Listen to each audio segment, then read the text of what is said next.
Oi pessoal, tudo bem? Aqui é a Clara para mais um vídeo. E no vídeo de hoje eu vou mostrar para vocês os meus melhores livros lidos em 2024.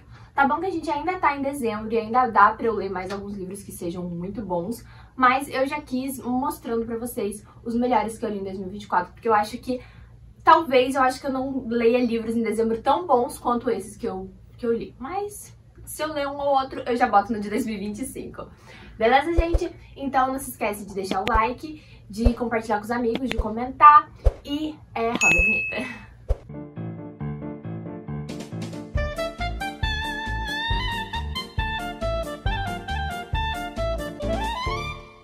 Bem, e o primeiro livro, meu favorito do ano, o primeiro livro que eu favoritei no ano foi esse aqui, Escritores e Amantes.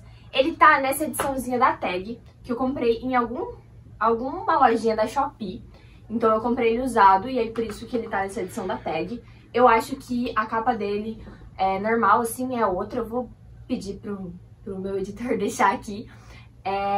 Mas basicamente ele é um livro que é um romance. Então eu trouxe aqui pra vocês um livro favorito de cada gênero, mais ou menos. Não foi proposital, mas mais ou menos que eu favoritei mais ou menos um livro de cada gênero. Não foi proposital, mas aconteceu. E esse livro aqui é um livro de romance. Então a gente vai ter dois escritores que vão se apaixonar ali no meio. Então é um livro de romance. Eu gosto muito de livro de romance. Mas pra mim o romance ele tem que ter algo mais, além de só o romance. Porque ele tem que mergulhar no porquê que a pessoa... Por que aquela história é importante? E geralmente essas pessoas, elas têm mais além do romance só. Então, tipo, cada pessoa tem seus próprios problemas, suas próprias dificuldades, lidando com suas próprias coisas. E essas coisas vão dificultar ou facilitar o relacionamento. E eu acho que o legal de relacionamentos é isso, você, tipo, ter diferenças. E essas diferenças, mesmo assim, você unir com a pessoa e conseguir juntar a individualidade de duas pessoas. Então, é isso que eu gosto nos romances.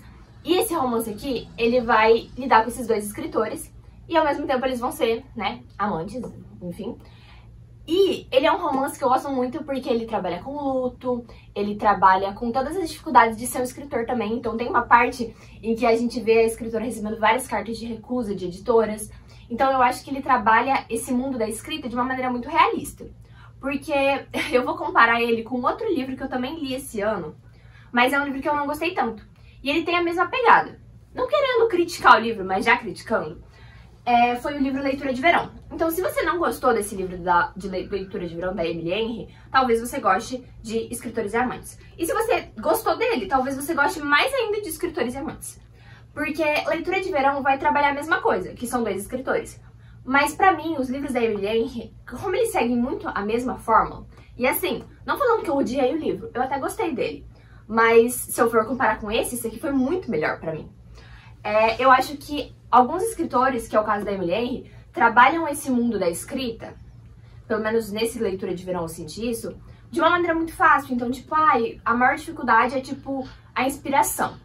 E qualquer pessoa que goste de escrever sabe que a maior dificuldade não é a inspiração. A maior dificuldade é realmente você achar um mercado aberto para suas ideias. Porque o mercado editorial é um mercado muito fechado, um mercado muito difícil de você crescer. Então, eu acho que são muito outros problemas que a gente enfrenta, principalmente não sendo classe alta, entendeu? Porque nesse livro aqui a gente tem dois escritores que eles meio que competem entre si, mas, tipo, ambos são tipo King, cara. Tipo, eles já têm os fãs deles, eles têm a agente editorial deles e tananã. E eu acho que isso é uma realidade que, tipo, eu não me identifiquei. Eu fiquei, tipo, tá bom, né? E aí, tipo, eles vão pra uma praia, eles se conhecem porque eles são vizinhos. E aí, tipo, é uma coisa que pra mim foi muito mais irreal. Enquanto no Escritores e Amantes foi muito mais real, porque ela é uma garçonete e ela conhece ele porque ela atendeu ele. Tipo, ela trabalhando ali como garçonete, e ela trabalha como garçonete justamente porque ela não consegue publicar livros, porque as editoras não aceitam os livros dela. E aí, depois ela encontra ele num daqueles clubes de biblioteca que tem, que, vamos se juntar para um grupo de escritores. Aí cada um lê o conto. Só que aí no final, todo mundo quer se sentir melhor que o outro. Então, eu acho que ela trabalha essas coisas muito bem. Tem algumas frases nesse livro muito boas também, tipo aquelas frases, tipo, que fazem você ficar pensando uma meia hora sobre alguma coisa. Teve várias desses aqui, principalmente tem uma que é: quando você ama um livro com uma pessoa, isso toca diferente. Eu não sei porquê. Isso aqui me marcou demais, porque quando você lê um livro e você conversa com outra pessoa que também amou esse livro, vocês criam uma conexão que vai além da amizade de vocês e além do livro em si. Eu não sei explicar, mas é basicamente isso. E é um livro muito bom, vocês podem ver que eu marquei bastante coisinha. E, enfim, foi o meu primeiro favorito do ano. E é o meu primeiro favorito de romance. Bem, o segundo favorito que eu favoritei do ano foi Recursão, do Blake Crouch. Eu já tinha lido Matéria Escura, que é esse daqui, bem famoso dele. Mas pra mim, Recursão é melhor que Matéria Escura. E foi o melhor livro dele que eu li. Eu acho que é muito bom. E uma coisa que eu gostei muito, porque de eu ter favoritado ele é ficção científica. Mas ele é uma ficção científica que ele consegue trazer tanto pro nível comum, que tipo, não entendo nada de viagem no tempo. Beleza, ele vai te explicar, ele vai te botar a par do que tá acontecendo. Só que ao mesmo tempo ele é muito fácil de ler, ele vai muito rápido, então é aquele livro que você devora, você não consegue parar de ler, porque as coisas vão acontecendo e não param, e é muito legal. E ele me deixa com vontade de fazer física. Eu não gosto daquela ideia de, eu sou de humanas, eu sou de exatas. Porque você precisa de humanas na exatas, você precisa de exatas na humanas também. Eu acho que são duas coisas que estão intrínsecas e que estão ligadas. E que essa divisão que a gente faz hoje em dia não faz tanto sentido. Nunca fez sentido. E eu sei que é importante a gente se dividir pra gente conseguir se aprofundar.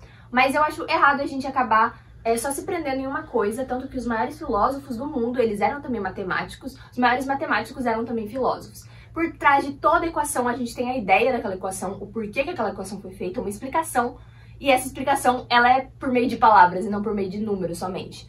Então, eu gosto muito desses livros que eles conseguem unir essas duas coisas, e esse livro eu acho que ele faz isso muito bem. Ele me deixou com muita vontade de fazer física, com muita vontade de entender todos os mistérios da nossa existência por meio dos números. Então, eu gostei muito desse livro. E assim, os finais do Blake Crouch sempre são conhecidos por, tipo, explodir a sua cabeça. Você ficar, tipo, meia hora pensando o que foi que eu acabei de ler. Então, sim, gostei muito desse livro. E aí, eu não podia deixar de fora a fantasia. Porque eu adoro ler fantasia. Eu acho que, às vezes, a gente só quer escapar desse nosso mundo e ir para um outro mundo que tem outras coisas, um outro universo. E um livro que faz isso muito bem é nada mais nada menos do que A Quarta Asa. E esse livro, eu sei que tem bastante polêmica ao redor dele, porque ele mistura todos os clichês de fantasia. Ele pega desde o Percy Jackson, Jogos Vorazes, Harry Potter, e ele mistura tudo e fica bom. Fica bom porque é bem escrito, eu acho um universo muito bem feito, e fica bom, não sei como. Ele mistura um Acotar com Jogos Vorazes, com Harry Potter, e fica muito bom. Eu gostei muito da maneira como ele foi construído. Foi um livro que valeu a pena. Eu tô colocando ele como favorito porque eu acho que de fantasia foi o melhor que eu li esse ano. Apesar de, tipo, na hora que eu terminei, eu falei, é só mais um livro. Mas depois eu comecei a perceber que eu não conseguia sair daquele mundo. Tipo, eu ficava pensando nos dragões, pensando naquele universo. E eu acho que um livro de fantasia bom tem que deixar você, tipo, meio que aficionada por ele. Tipo, você fica meio que obcecada por aquele mundo. E Quarta Asa conseguiu fazer isso. Depois, obviamente, eu li Chama de Ferro, mas eu vou botar Quarta Asa aqui porque, tipo, ele que me iniciou nesse mundo, apesar do segundo também ser muito bom. E apesar de vocês se espantarem pelo tamanho, ele vai muito rápido. Tipo, como ela escreve muito bem, e os capítulos, eu não achei os capítulos são grandes. É que eu não me prendo muito a capítulo, tipo, vou ler até tal capítulo. Eu paro na metade do capítulo. Então eu não lembro se os capítulos eram muito grandes, mas no começo de todo capítulo tinha uma frase. E aí essa frase também geralmente te deixava com mais vontade de ler o capítulo, porque ou te entregava alguma coisa naquele capítulo. Além disso, tem muito plot nesse livro, tipo, muita coisa que acontece, você fica, não acredito. Nunca acredite quando ela fala que alguém sumiu, que alguém morreu. Nunca acredite.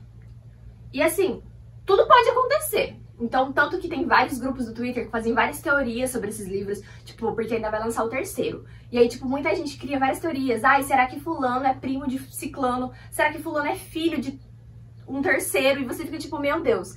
E é muito legal, enfim. Eu sei que eles são meio caros, mas você pode encontrar eles na capa comum, que acaba sendo um pouco mais barato, e esperar alguma promoção da Amazon. Opa, já pirateado. E aí, o último livro que eu favoritei recentemente foi um mistério, porque eu ando gostando muito de ler mistérios e geralmente com casos não necessariamente reais, mas esses casos de sequestro, de prisioneiros, enfim, esses mais obscuros, eu não sei como explicar mais ou menos, mas eu acabei favoritando Garota Interrompida da Suzanne Kysen. E esse livro, pra mim, tipo, eu amei ele, eu dei 5 estrelas pra ele, eu favoritei ele, tipo, não tem nenhum defeito, ele é perfeito. Ele trabalha muito com o cotidiano dessa menina que tá presa num hospital psiquiátrico. E ele trabalha muito, tanto questões de mulheres, tipo, até que ponto as mulheres são tratadas de acordo com os distúrbios delas. Ele consegue trabalhar machismo dentro de distúrbios mesmo. Enfim, é uma história meio que fictícia, mas não é totalmente fictícia, porque é um relato autobiográfico da própria autora, que realmente foi internada no hospital psiquiátrico. Então isso também faz você refletir muito. Não tem muito uma ordem cronológica, ele vai indo e depois ele volta, mas ele é muito bom e me fez refletir muito. Nossa, os últimos capítulos eu ficava tipo... E eu gostei muito dele, tipo, ele me pegou em coisas muito pessoais também. E outro livro que eu li mais ou menos nessa pegada foi O Jardim das Borboletas. Esse eu não favoritei, mas ficou, tipo assim, muito perto, 4 estrelas, sabe? Ele foi muito perto de eu favoritar também, porque ele também trabalha com essas coisas. Não necessariamente distúrbios, mas com você estar aprisionado. E esse aqui fala muito de relações abusivas, e de você ter relacionamentos abusivos, e de você... enfim, nesse caso aqui a gente tem os sequestradores, as relações do sequestrador com as pessoas que ele sequestrou, e tudo isso de uma maneira muito complexa. E ambos os livros trabalham como essas mulheres presas conversam entre si, interagem entre si. Então eu acho isso muito interessante também. Como eles interagem entre si, como eles reagem entre si. Principalmente garotas, porque eu acho que nós garotas nos relacionamos de uma maneira muito particular umas com as outras. Enfim. E cria-se ali uma irmandade que eu acho muito bonita. Mas também ao mesmo tempo é trágica, principalmente pelas realidades que elas estão vivendo. Mas enfim... São livros que eu gostei muito. Outro livro nessa pegada que eu acabei de terminei de ler, terminei tipo ontem, foi o quarto, que eu vou botar a fotinho aqui. Esse eu li pelo Kindle, mas também trabalho com isso, mas não necessariamente com a questão de mulheres interagindo entre si, mas de um sequestrador que sequestrou uma mulher e ela teve um filho dentro desse quarto e como que ele vai lidar com a realidade. Enfim, esses livros mais obscuros que tratam de sequestro, de coisas bizarras e de coisas muito ruins que aconteceram com algumas pessoas ao longo dos anos. Eu tô gostando muito de ler, eu não sei exatamente porquê, eu também não sei se é totalmente saudável, mas é porque me faz pensar também sobre os traumas que a gente vive na nossa vida, como que isso pode nos ajudar a ser melhores daqui pra frente, mas como que necessariamente a gente não precisava deles pra ser melhor, mas já que eles aconteceram, a gente tem que meio que superar eles. Mas enfim, é uma coisa muito estranha, mas que eu tô gostando muito. Enfim, esse ano eu tive leituras muito boas. Eu não li tanto quanto ano passado, mas eu gostei muito das minhas leituras. E eu quero saber de vocês, se algum desses livros que eu recomendei vocês gostaram, se vocês ficaram com vontade de ler. Me fala quais que foram os livros que você mais gostou de ler esse ano, os seus livros favoritos de 2024. E é isso. A gente se vê no próximo vídeo. Não se esquece de curtir e de se inscrever se você já não é inscrito, beleza? Então, até o próximo vídeo.